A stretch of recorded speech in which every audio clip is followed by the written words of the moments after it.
বন্ধুরা, আজকের ভিডিওটা শুধুমাত্র তাদের জন্য যারা ঈশ্বরকে বিশ্বাস করো।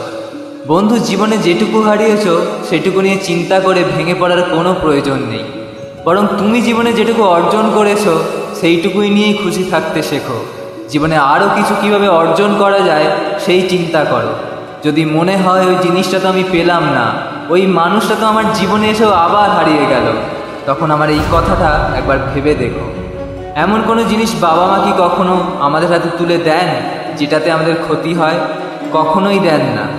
ঈশ্বর হয়তো সেই কাজটাই করেছেন, আমাদের পক্ষে ওই জিনিসটা বা ওই মানুষটা ক্ষতিকর ছিল, সেই কারণেই তিনি আমাদের কাছে এই বস্তু বা মানুষটিকে আসতে দেননি, অথবা আমাদের জীবনে এনেও আবার জীবন থেকে সরিয়ে নিয়েছেন।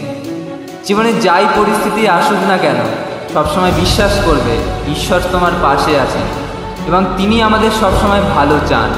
আর একটা কথা বন্ধু, জীবনে কিছু অর্জন করতে গিয়ে এমন পথে চলে যেও না যেই পথে গেলে জীবনে তুমি হয়তো সব কিছুই অর্জন করতে পারবে, কিন্তু কখনোই গর্ব করে বলতে পারবে না যে আমি একজন ভালো মানুষ, আমি একজন সৎ।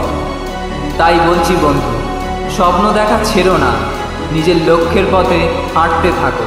সময় হলেই ঈশ্বর তোমাকে তোমার গন্তব্যে ঠিকই পৌঁছে দেবেন।